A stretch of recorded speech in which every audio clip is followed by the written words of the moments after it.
The Oblong Box. My home is in New York, but several years ago I stayed in Charleston, South Carolina for a few months. At the end of my visit, I returned to New York by ship. In those days, we traveled by sailing ships. Sailing ships took about a week to sail from Charleston to New York. When the winds and the tides were good, the journey took 6 days. If there was little wind and we had to wait for a good tide, the journey took 8 days. There were no regular days and times for ships to sail. Passengers went to a shipping office. They asked a clerk where ships were going. The clerk told the passengers the names of the ships and their destinations. Then he wrote the passengers' names beside the names of the ships. The captains of the ships looked at this list. Then they sent messages to the passengers when their ships were ready. A ship was going to sail from Charleston in the middle of June. Its destination was going to be New York. I booked a cabin on the ship. Then I waited in a hotel. I wanted to find out the names of the other travelers. The list of the passengers' names was kept in the shipping office. So I went to the shipping office and I looked at the list. There was one name on the list that I knew: Cornelius Wyatt. Cornelius and I were students together at university. A few months earlier, I had heard news about Cornelius Wyatt. A friend in New York wrote me a letter. Cornelius had married a beautiful and charming young woman. I wanted to meet Mrs. Wyatt. I had never seen her. Why were Cornelius and his wife in Charleston? Cornelius was an artist. He painted pictures. He also bought and sold paintings. Old paintings were worth a lot of money in New York. Was that the answer to my question? Maybe Cornelius had found a valuable painting in Charleston. There were many old families in South Carolina. The families had brought many paintings from Europe. Was Cornelius taking an old painting to New York? I was going to find the answer to both these questions soon. We were traveling together on the same ship. A captain sent a message. His ship was going to sail to New York the next day, June 15th. I went to the harbor and boarded his ship. I looked at the list of passengers and their cabins. Cornelius Wyatt had booked 3 cabins. He had the 2 cabins opposite mine and the cabin beside mine. He was not traveling alone. He had 3 ladies with him: his wife and his 2 sisters. The 2 sisters were in a cabin opposite my own cabin. I expected Cornelius and his wife to take the second cabin opposite mine. But who was going to be in the 3rd cabin? I was surprised when I met Mr. and Mrs. Wyatt at last. Cornelius looked ill, and he was not pleased to see me. "My friend, we have much to talk about," I said. "And is this your charming and beautiful wife?" The lady with Cornelius was wearing a veil. The thin material covered her face, and I could not see her clearly. But she said good morning to me politely. She spoke slowly. She had the accent of South Carolina. She did not speak with a New York accent. Cornelius did not speak to me. He took his wife into the cabin opposite mine and shut the door. Cornelius was very rude, I thought. But he is an artist. Artists can be very selfish. We will talk later, but who is staying in the 3rd cabin? Maybe a servant will be in the cabin beside me. 2 men brought a box onto the ship. It was an oblong box, about 6 feet long. The man took the box to Cornelius Wyatt's third cabin, the cabin beside mine. They put the box down on the floor while they opened the door. The words Wyatt and New York were written on the top of the box.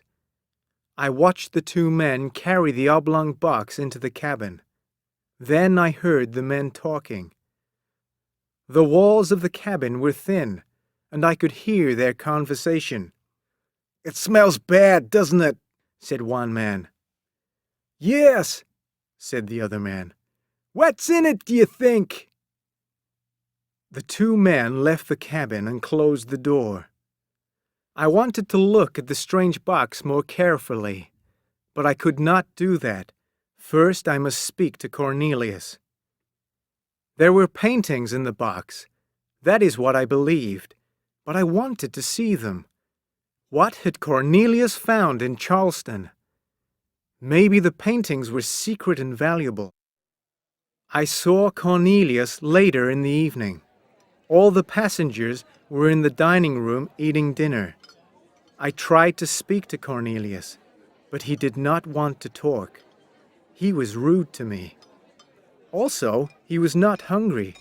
He ate nothing. Was he ill? "Well," I said, "we're old friends, but you're behaving badly." Cornelius said nothing. I was angry with him now. I wanted to be rude, too. "Are you worried about the things in your box?" I asked. "I have guessed what is inside it, but I won't tell anyone." I said the words. Then I wished that I had not said them. Suddenly, Cornelius Wyatt's face became very pale. His eyes were large and bright. Was he ill, or was he mad? Cornelius Wyatt suddenly fell to the floor and was still. He had fainted. The captain and two sailors helped Cornelius to his cabin. I went to my own cabin and tried to sleep, but I could not rest. I heard someone open the door of the cabin beside me. Had Cornelius gone into the cabin? Had he gone to look at his pictures? I heard the sound of metal on wood. Was Cornelius opening the box? Maybe I slept a little then. Maybe I dreamt. I thought that I heard the sound of someone crying. Cornelius stayed in that cabin. He did not want to come out. Food was taken to him. He did not eat it. "Those paintings must be extremely valuable," I said to myself. "Cornelius cannot leave them for a minute." Then I thought of another reason for my old friend's strange behavior. Mrs. Wyatt did not stay in her cabin. She came out and talked to the other passengers. I saw her in the dining room. I was very surprised. I had been told that Mrs. Wyatt was beautiful and charming, but she was neither beautiful nor charming, and she was not young. My friend had said that Mrs. Wyatt was from New York, but she spoke with a South Carolina accent. Was this the reason for my friend's strange behavior? Had Cornelius made a mistake? Had he married the wrong woman? Was he sad and upset about this? The door of the cabin was locked and Cornelius did not come out. What was he going to do when we reached New York? Then something happened, and I forgot Cornelius Wyatt's secrets. A few days after we left Charleston, there was a storm. The wind blew and the sea became rough. The waves grew taller and taller. It was a very bad storm. It blew the ship south, back toward Charleston. The wind was very strong. It blew all night. The ship moved from side to side. It almost turned over. The mast broke. The captain could not steer the ship, and it went toward the shore. The ship hit some of the sharp black rocks on the coastline, and it started to sink. Soon, seawater came along the corridors and into the cabins. "Leave the ship!" The captain shouted to everyone. "Quickly, go to the small boats! Do not stop to take anything with you!" I ran out of my cabin and I saw Mrs. Wyatt. I saw Cornelius Wyatt's two sisters. The sailors helped us to get into a rowboat. There were 15 of us in the boat. The captain was with us. It was daylight, but black clouds were in the sky. We could see land 2 miles away. The wind was blowing toward the land. We looked up at the ship. It was now low in the water. The ship was sinking. Soon it was going to be under the sea. Suddenly, we saw Cornelius Wyatt. We had forgotten him. Cornelius was pulling the oblong box toward the side of the ship. He was pulling the box toward our rowboat.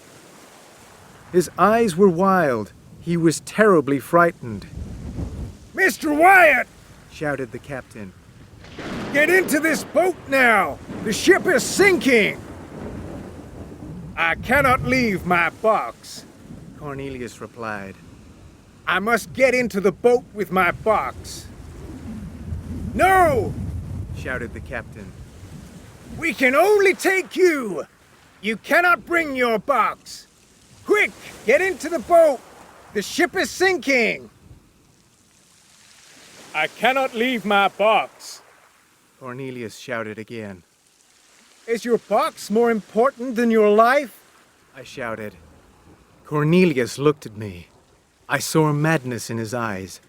He hated me. He hated my question. "Yes, yes, yes!" Cornelius shouted. He lifted the box onto the side of the ship.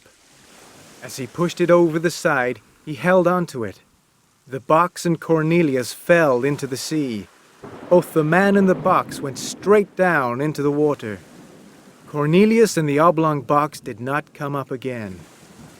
"Get the boat away from the side of the ship!" shouted the captain. We pulled on the oars and the rowboat moved away from the sinking ship. In a few minutes the ship had sunk beneath the sea. The wind blew our rowboat to the shore. At last we were safe. A month later, I met the captain again. We talked about the storm and our escape from the sinking ship. We talked about Cornelius and the oblong box. "It was a mistake to bring that box onto the ship," the captain said. "The box brought bad luck to the ship. I did not want to take the box." "What was in the box?" I asked. "The body of Mr. Wyatt's dead wife," the captain replied. "Mr. Wyatt's wife died suddenly on June 14th. She died in Charleston on the day before we sailed. Mr. Wyatt had to return to New York, and he wanted to take his dead wife's body with him.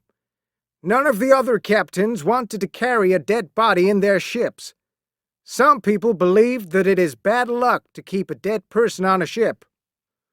But Mr. Wyatt asked me again and again. He became very upset. At last I agreed. He lied to the shipping clerk and the other passengers.